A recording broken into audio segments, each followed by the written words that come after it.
Jake Morrison straightened his blue diplomatic uniform and checked his watch.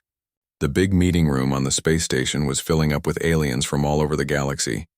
Some looked like giant bugs, others like walking rocks, and a few looked almost human but with different colored skin or extra arms. He had been Earth's ambassador to the Galactic Council for 3 years now. 3 long years of smiling, nodding, and saying yes sir to creatures who treated humans like children. Jake was good at his job, but sometimes he wanted to tell these aliens exactly what he thought about their rules. The meeting room was huge, with seats arranged in a circle. Each alien species had their own special chair that fit their body type. The humans got a simple metal chair that looked cheap compared to the fancy seats around them. Jake sat down and opened his tablet to review his notes. Admiral Lisa Carter's voice came through his earpiece. She was commanding the human fleet that waited outside the star system. "Jake, how are things looking in there?" "Same as always," Jake whispered back. "They're about to start the meeting. I'll keep you updated." The giant crystal being called Zethkar stood up at the center of the room. He was the council speaker, which meant he ran the meetings. His body was made of what looked like purple glass, and when he talked, his whole body glowed. "Today we will discuss trade agreements, border disputes, and the status of the human species," Zethkar announced. His voice sounded like breaking glass.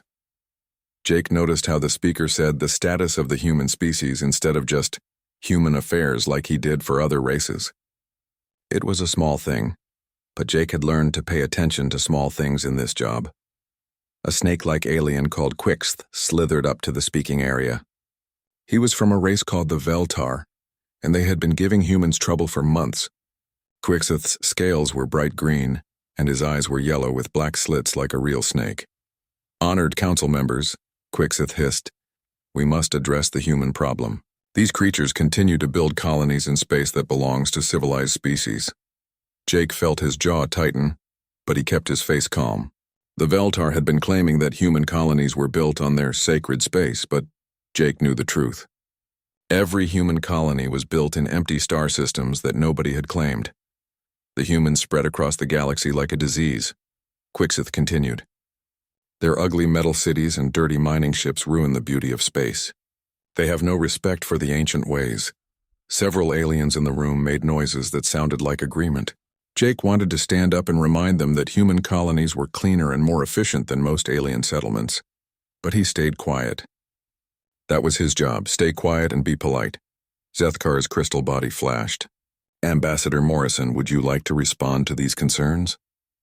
Jake stood up slowly and walked to the center of the room. He had done this dance hundreds of times before. "Honored speaker and respected council members, I believe there has been a misunderstanding. All human settlements follow the rules set by this council. We only build colonies in star systems that were not claimed by any other species. Rules made for real civilizations," Quixth shot back, "not for primitive species that barely learned to fly between stars." The insult hit Jake like a punch to the stomach, but he kept smiling. "The Veltar delegate raises interesting points. Perhaps we could review the specific systems in question and resolve any confusion." An alien that looked like a walking tree trunk made a sound like wind through leaves. "The humans are still new to space travel. Maybe they simply do not understand our ways yet." Jake wanted to laugh. Humans had been fighting wars and building empires when most of these species were still living in caves, but he nodded respectfully instead. "We are always eager to learn from our more experienced neighbors," Jake said, hating every word. The meeting continued for 2 more hours. One by one, different alien species brought up complaints about humans. They said human ships were too loud, human food smelled bad, and human music was annoying. Each time, Jake apologized and promised to look into the problem. The worst part was when the Zephyrians spoke. They were supposed to be humanity's closest allies in the council. They looked like tall, thin humans with silver skin and no hair. Their representative, a female named Lyra, stood up near the end of the meeting. "The Zephyrian Republic values our friendship with humanity," she said in a voice like singing. "However, we share some concerns about human expansion. Perhaps it would be wise to slow down their colony program until they better understand galactic customs." Jake felt betrayed. The Zephyrians had been trading with humans for years and had always seemed friendly. Now they were stabbing humanity in the back in front of the whole council. "Thank you for your wisdom, Ambassador Lyra," Jake said, his voice steady despite his anger. Humanity appreciates all guidance from our friends. As the meeting wound down, Jake noticed something that made his blood run cold. Several of the alien delegates were passing small devices to each other when they thought nobody was looking. These devices looked like military communicators. Admiral Carter's voice crackled in his ear again. "Jake, our sensors are picking up strange fleet movements. 6 different alien species are moving warships toward human space." Jake's hands began to shake slightly, but he kept his face calm. The pieces were falling into place. This whole meeting had been a setup. The aliens weren't just complaining about human colonies, they were preparing to do something about them. Speaker Zethkar announced the end of the session. "We will reconvene tomorrow to vote on several important matters regarding human activities in Council space." As the aliens filed out of the room, many of them looked at Jake with expressions he had never seen before. It wasn't the usual condescension or mild annoyance. It was something much worse. It was the look predators gave their prey right before they attacked. Jake gathered his papers and headed for the door. Tomorrow's meeting was going to be very different from today's. He could feel it in his bones. The question was whether humanity would still be playing by the Council's rules when it happened. Admiral Carter was waiting for an update, and Jake had a lot to tell her. The diplomatic dance was about to end, and Jake had a feeling the next dance would be much more dangerous. Jake Morrison arrived at the Council chamber early the next morning. He wanted time to prepare for whatever the aliens had planned. The meeting room felt different today, colder somehow, even though the temperature was the same as always. Admiral Carter's voice came through his earpiece as he took his seat. "Jake, we've got big problems. Our long-range sensors show at least 12 alien fleets moving toward human colonies. They're trying to surround our territory. How long do we have?" Jake whispered, pretending to read his tablet. "Maybe 6 hours before they reach our outer colonies. Whatever they're planning to do in that meeting, they want to finish it fast." Jake nodded slightly and waited for the session to begin. The alien delegates entered the room one by one, and Jake noticed they all seemed more confident today. Several of them looked at him with smug expressions like they knew a secret he didn't. Speaker Zethkar called the meeting to order. His crystal body was glowing brighter than usual, which Jake had learned meant the alien was excited about something. "Today the Council will vote on several important matters," Zethkar announced. "First, we will address the legal status of the human species within our organization." Jake felt his stomach drop. They weren't just complaining about human colonies anymore. They were going after humanity's membership in the Council itself. A new alien stepped forward to speak. Jake had never seen this one before. It looked like a giant crab with too many eyes, and it wore what appeared to be military decorations on its shell. "I am Admiral Krikstar of the Hegemony Defense Force," the crab thing announced. "I bring evidence that the human species has violated the core principles of Council membership." The alien activated a holographic display that showed images of human technology. Jake recognized some of it, weapons, ships, and computers that humans used every day. But the way Admiral Krikstar presented them made everything look sinister and threatening. The humans achieved faster-than-light travel in only 50 years after discovering atomic energy. Krikstar continued, "This rate of advancement is impossible for a naturally developing species. They must have stolen this technology from other civilizations." Jake's hands clenched into fists under the table. The accusation was ridiculous. Humans had developed their technology through hard work, brilliant scientists, and countless experiments. But he could see that many of the alien delegates were nodding along with the Admiral's presentation. Furthermore, Krikstar added, "Human military doctrine shows clear signs of outside influence. Their tactics are too advanced for such a young species." This was too much for Jake. He started to stand up, but Admiral Carter's voice stopped him. "Jake, wait. Let them finish. We need to hear their whole plan before we respond." Jake forced himself to sit back down, even though every fiber of his being wanted to defend humanity's achievements. Speaker Zethkar's crystal body flashed. "Based on this evidence, the Council will now vote on Motion 847 Alpha, the reclassification of humanity as a developing species under Council protection." Jake's blood turned to ice. A developing species classification would strip humanity of all voting rights in the Council. It would also allow other species to control human expansion and technology development. Essentially, it would make humans slaves with a fancy legal name. All in favor of the motion? Zethkar asked. Alien after alien raised their hands, tentacles, or whatever they used to vote. Jake counted 26 votes in favor. His heart sank as he realized that even some species he thought were friendly had voted against humanity. All opposed? Only 21 aliens voted against the motion. Jake noticed that the Zephyrians, humanity's supposed allies, didn't vote at all. They just sat there and let it happen. Motion 847 Alpha passes, Zethkar announced with obvious satisfaction. Humanity is hereby reclassified as a developing species under Council protection. All human voting privileges are suspended and all human activities will require Council approval. Jake stood up slowly. His diplomatic training told him to accept the decision gracefully and work within the system to reverse it later. But something inside him had broken when he saw those votes. Speaker Zethkar, Jake said, his voice carrying a new edge that made several aliens look at him nervously. I request clarification on the legal basis for this decision. The basis is the evidence presented by Admiral Crickstar, Zethkar replied. Humanity's unnatural rate of development proves they received outside assistance. Jake's laugh was bitter and cold. Unnatural rate of development? You want to know why humans learn to travel between stars so quickly? The room fell silent. Jake had never spoken like this before in council sessions. For 3 years he had been polite, respectful, and accommodating. But those days were over. We learned fast because we had to, Jake continued. While your species were building pretty cities and writing poetry, humans were fighting wars. We've been killing each other with increasingly sophisticated weapons for thousands of years. We didn't steal faster than light travel, and we invented it because we needed to get off our planet. Before we destroyed ourselves, Admiral Crickstar's eyes moved independently as he stared at Jake. You admit that humans are a violent species. I admit that humans are survivors, Jake shot back. And right now, Admiral, your fleets are surrounding human space. Did you think we wouldn't notice? The chamber erupted in surprised chatter. Several aliens turned to look at Admiral Crickstar, who seemed flustered that his military movements had been detected. The fleet movements are purely defensive, Crickstar claimed. Jake activated his own holographic display, showing detailed scans of the alien fleets. Defensive? Your ships are in attack formation, Admiral. Your weapons are charged and your troops are at battle stations. Admiral Carter's voice crackled through his earpiece. Jake, it's time.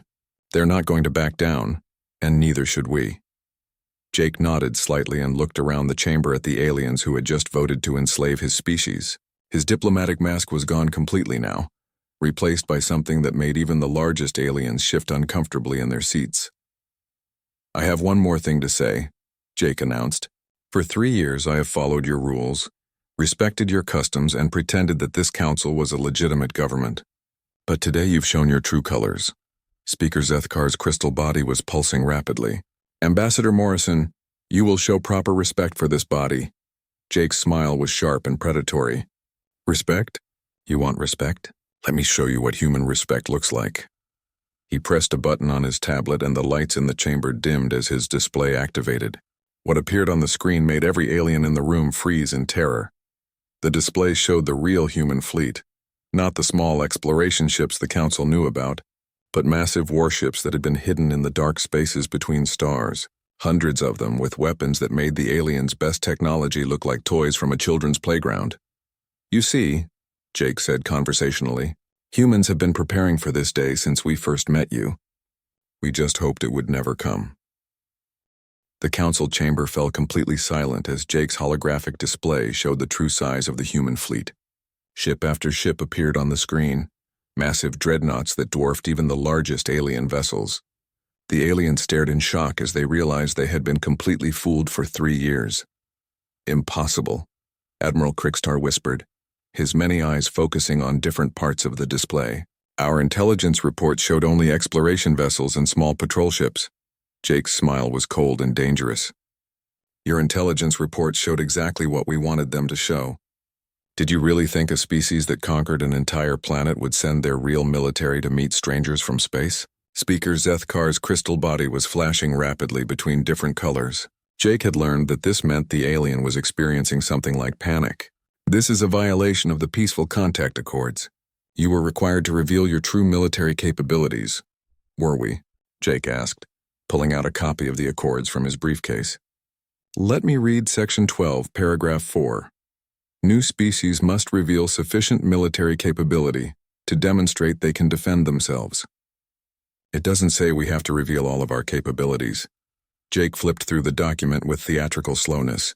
Oh, and here's Section 7, Paragraph 9. Military buildup in response to credible threats is permitted under emergency protocols. I'd say 12 fleets surrounding our territory counts as a credible threat. Admiral Carter's voice came through his earpiece, clear enough for some of the nearby aliens to hear. Jake, Captain Rogers is ready to begin the demonstration. Should we proceed? Send Captain Rogers in, Jake replied, not bothering to lower his voice anymore. A hologram flickered to life in the center of the chamber. It showed a scarred human face with a cybernetic eye, and what looked like old burn marks on one cheek. This was Captain Ben Rogers, commander of the human dreadnought Phoenix. Several aliens gasped when they saw Rogers. He looked nothing like the clean, diplomatic humans they were used to dealing with. This man looked like he had been through wars that would break most species. Council members, Rogers said, his voice gravelly and tired. I am Captain Benjamin Rogers, commanding officer of the Human Defense Force. You have 1 hour to withdraw all military assets from human space. This is not a negotiation. Admiral Krickstar's shell clicked as he shifted nervously. You cannot threaten the Council. We have treaties, laws, civilized ways of handling disputes. Rogers' laugh was harsh and bitter. Civilized? You just voted to enslave an entire species based on lies and jealousy. You moved 12 fleets to attack colonies full of families and children. Don't talk to me about civilized. The captain activated his own display, showing detailed tactical analyses of every alien fleet in the galaxy. Ship designs, weapon specifications, defensive capabilities.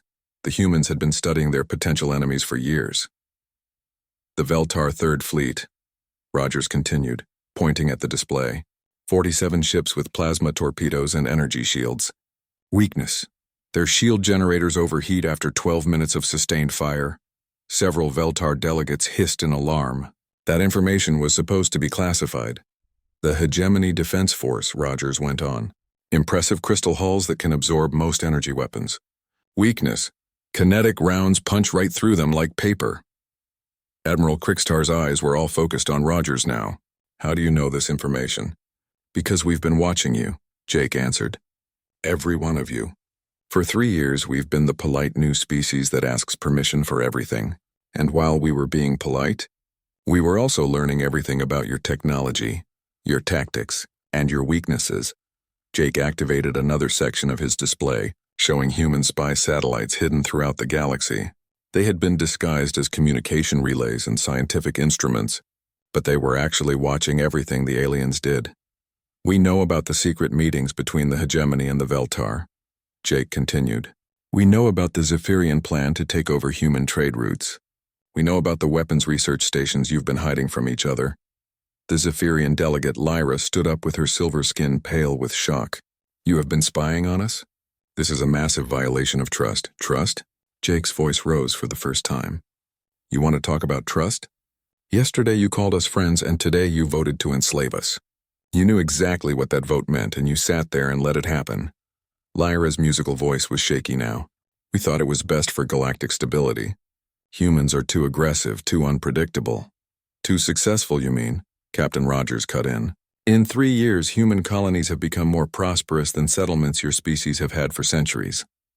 Human technology is advancing faster than yours. Human traders are outcompeting yours in the markets. Jake nodded. That's what this is really about, isn't it? It's not about us being too violent or developing too fast. It's about you being afraid that we're better at this than you are. Speaker Zethkar tried to regain control of the situation. Regardless of motivations, the vote has been taken. The law is clear. What law? Jake asked. The law that says you can reclassify a species whenever you feel like it. The law that says might makes right as long as you have bigger fleets. Jake's tablet beeped with an incoming message. He glanced at it and smiled, an expression that made several aliens lean away from him. Attention, council members, Jake announced. I have just received word that human colonies throughout the galaxy are now under the protection of the Human Defense Force. Any attempt to enforce your illegal vote will be met with immediate military response. Admiral Krickstar's shell was clicking rapidly now. You are declaring war on the entire Galactic Council. No, Jake replied calmly. We're declaring independence from it. There's a difference. Captain Rogers stepped closer to his hologram projector. Admiral Crickstar, your fleets have 37 minutes to begin withdrawal from human space. For every minute you delay beyond that deadline, we will consider it an act of war against human civilians. The chamber erupted in chaos as aliens began shouting in dozens of different languages. Some were demanding that the humans be arrested immediately. Others were calling for emergency sessions to discuss the crisis. A few were quietly making calls to their home governments. Through it all, Jake stood calmly in the center of the room, watching the aliens panic. For 3 years he had dreamed of this moment. The moment when humanity could finally drop the act and show these creatures what they were really dealing with. One more thing, Jake said, and his voice cut through the chaos like a knife. The room fell silent again. For 3 years you have treated humans like children who needed your guidance. You have insulted us, cheated us, and looked down on us like we were some primitive species that got lucky with technology. Jake's eyes moved from alien to alien around the chamber. You forgot the most important rule of dealing with humans. We remember everything. Every insult, every betrayal, every condescending comment. And we never ever forget. The chaos in the council chamber reached new levels as Jake's words sank in. Aliens were frantically calling their home governments, trying to figure out how badly they had miscalculated the human threat, but Jake wasn't finished yet. Captain Rogers, Jake said loudly, please show the council the Athens incident files. Rogers nodded grimly. Loading the files now, Ambassador. A new holographic display appeared, showing what looked like a peaceful planet with blue oceans and green continents. Several aliens recognized it immediately and started making nervous sounds. This is Athens colony, Rogers announced. 3 months ago, a Veltar raiding fleet attacked this human settlement. They claimed it was in their territory, even though the planet had been unoccupied for over 1,000 years. The display shifted to show images of destroyed buildings and burned farmland. Bodies of human colonists, including children, were scattered throughout the settlement. Even some of the alien delegates looked disturbed by the carnage. 47 humans died in that attack, Rogers continued, his voice like ice. The Veltar fleet then moved on to another system, believing that humans would follow proper diplomatic channels to file a complaint. Quixith, the Veltar delegate, was trying to slither toward the exit, but Jake's next words stopped him cold. Show them what happened to the Veltar fleet, Captain. The display changed again, showing the twisted wreckage of alien ships floating in space. The destruction was so complete that it was hard to tell what the ships had originally looked like. The Veltar fleet consisted of 12 ships with over 3,000 crew members, Rogers said matter-of-factly. It took human forces exactly 4 minutes and 37 seconds to destroy them completely. No survivors. The chamber fell silent except for the sound of Quixth's scales scraping against the floor as he trembled. How? Admiral Crickster asked, his voice barely a whisper. Our intelligence said you had no warships in that sector. You're still not getting it, Jake replied. We don't have warships in sectors. We have warships everywhere. The human you've been dealing with for 3 years, the polite, accommodating, peaceful human, that was never real. Jake activated his personal communicator, and Admiral Carter's voice filled the chamber. All stations, this is Admiral Carter. Execute Operation Revelation. Throughout the galaxy, human ships began decloaking. Not just a few ships, but entire fleets that had been hiding in the dark spaces between stars for years. The aliens watched in horror as their sensors detected thousands of human vessels that had somehow remained completely invisible until now. Stealth technology, Jake explained casually. Something we developed while you were all arguing about trade routes and territory disputes. Turns out that when you assume a species is primitive, you stop looking for advanced capabilities. A new hologram appeared in the chamber. Admiral Lisa Carter herself, standing on the bridge of what was clearly a massive warship. Her uniform was crisp and military, nothing like the casual clothes she wore when Jake thought he was talking to a simple fleet commander. Council members, Admiral Carter said, I am Admiral Lisa Carter, Supreme Commander of Human Defense Forces. For 3 years, my ships have been watching you, learning your patrol routes, studying your defenses, and preparing for this day.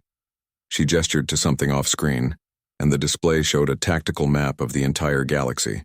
Red dots marked the positions of alien fleets, while blue dots showed human ships. The aliens were outnumbered 3 to 1. Your fleets are now surrounded, Carter continued. Every major alien world is within range of human weapons. Every trade route is under our guns. Every military installation is targeted and ready for destruction. Speaker Zethkar's crystal body was flashing so rapidly it was hard to look at. This is impossible. No species could build such a fleet in secret. No species that you understand could do it, Jake corrected. But you never understood humans. You thought we were just another alien race that happened to look similar to some species you already knew. You never realized that humans are fundamentally different. Jake walked to the center of the chamber, and every alien eye followed him. For the first time since he'd arrived at the council, he felt like he was in control. Let me tell you about human nature, Jake said.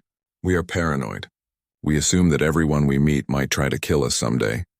So we prepare for that possibility. We are competitive. When someone does something better than us, we work harder until we can beat them, and we are vindictive. When someone hurts us, we hurt them back 10 times worse. The human ambassador pulled out a thick folder from his briefcase and dropped it on the floor. The sound echoed through the silent chamber. That folder contains detailed plans for the complete military conquest of every species in this council, Jake announced. We wrote those plans in our first year of membership just in case. We've been updating them ever since. Admiral Krickstar's shell was clicking so fast it sounded like a machine gun. You planned to conquer us from the beginning? We planned for the possibility, Jake corrected. Just like we planned for the possibility that you might try to enslave us, which is exactly what happened today. Captain Rogers reappeared on the holographic display. Admiral Carter, we're receiving distress calls from alien fleets throughout the galaxy. Several hegemony ships are requesting permission to surrender. Tell them to power down their weapons and wait for instructions, Carter replied. Any ship that attempts to flee or fight will be destroyed. Jake looked around the chamber at the terrified aliens. 3 years of careful diplomacy had been replaced by raw fear, and he found that he liked it better this way. Here's what's going to happen, Jake announced. First, the vote to reclassify humanity is null and void. We reject your authority to make decisions about our species. Second, all alien military forces will withdraw from human space immediately. Any ship found in our territory without permission will be considered hostile. Third, the Galactic Council will formally apologize for the unprovoked attack on Athens colony and pay reparations to the families of the victims. Quixith finally found his voice. And if we refuse? Jake's smile was terrible to behold. Then you'll discover why humans conquered an entire planet before we ever left our solar system. We're very good at war, Quixith. It's probably our greatest talent. The Veltar delegates' yellow eyes were wide with terror.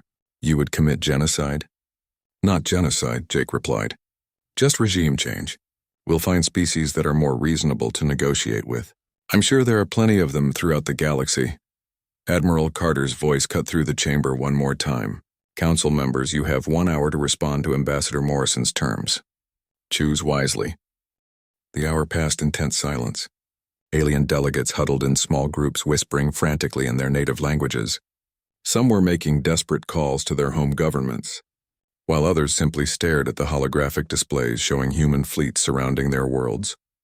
Jake Morrison sat calmly in his chair, reading a book about Earth history. He had chosen it deliberately, a book about human military conquest throughout the ages. Every few minutes, an alien would glance at the cover and look even more nervous. Speaker Zethkar's crystal body had stopped flashing and had settled into a dull gray color that Jake had learned meant defeat. The alien leader had spent the entire hour trying to contact other council members who weren't present, but it was clear that no help was coming. Admiral Carter's hologram reappeared in the chamber exactly 1 hour after her ultimatum. Her expression was professional but cold, like a doctor delivering bad news. Time's up, Carter announced. What's your decision? Zethkar stood slowly, his crystal form creaking like old glass. The Council accepts your terms. The vote regarding human status is hereby reversed. All military forces will withdraw from human space. And the apology? Jake asked without looking up from his book. The Galactic Council formally apologizes for the misunderstanding regarding Athens colony, Zethkar said, each word sounding like it caused him physical pain. Jake finally closed his book and looked up. Misunderstanding? 47 humans died, including children. Call it what it was, an unprovoked attack on civilians. Quixith tried to speak up. The Veltar fleet believed they were defending legitimate territorial claims. The Veltar fleet committed murder, Jake interrupted, his voice sharp enough to cut. And they paid for it.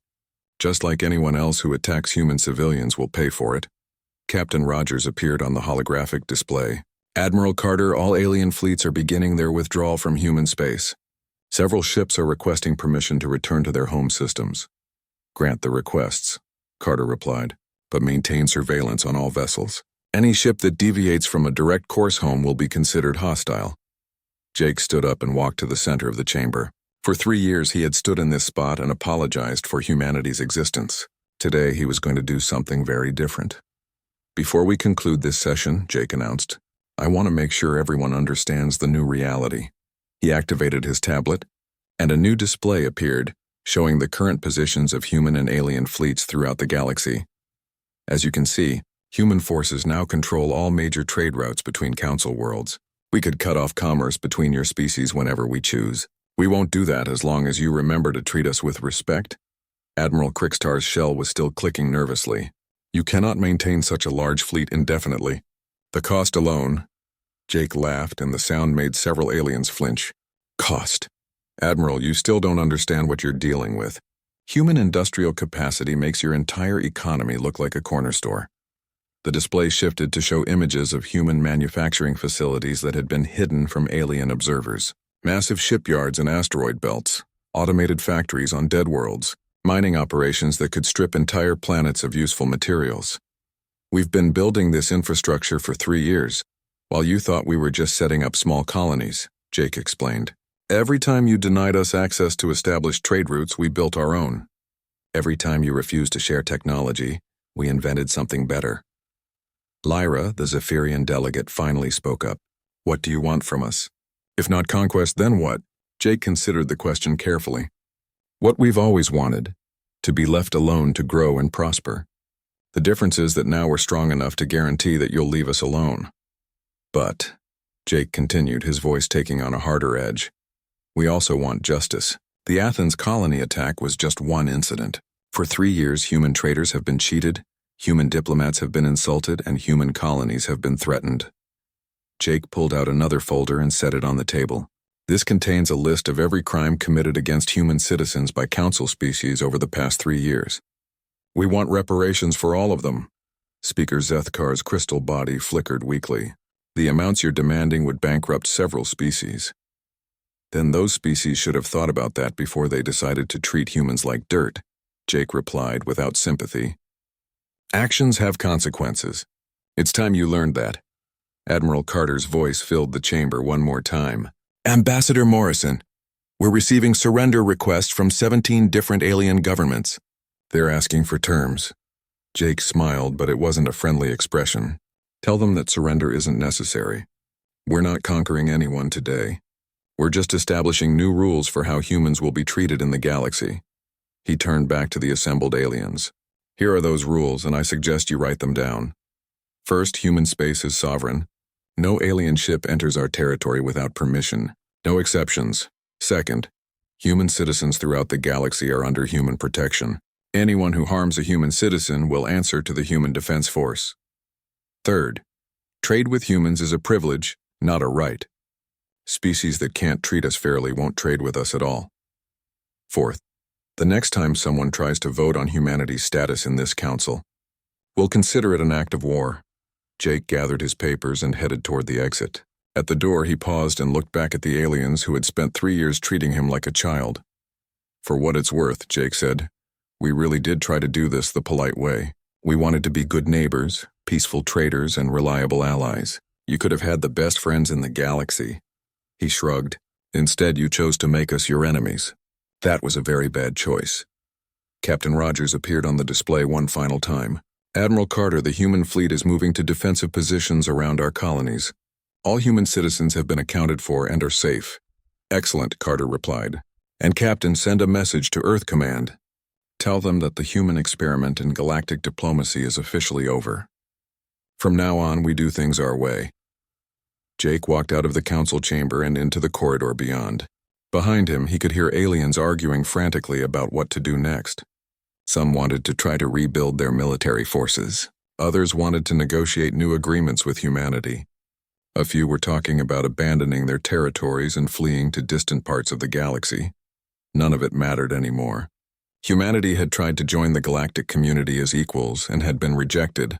Now they would reshape that community to suit themselves. Jake's communicator buzzed with a message from Admiral Carter. "Congratulations, Ambassador. How does it feel to not have to be polite anymore?" Jake smiled as he walked toward his shuttle, ready to return to human space and help plan the new galactic order. "It feels like coming home," he replied.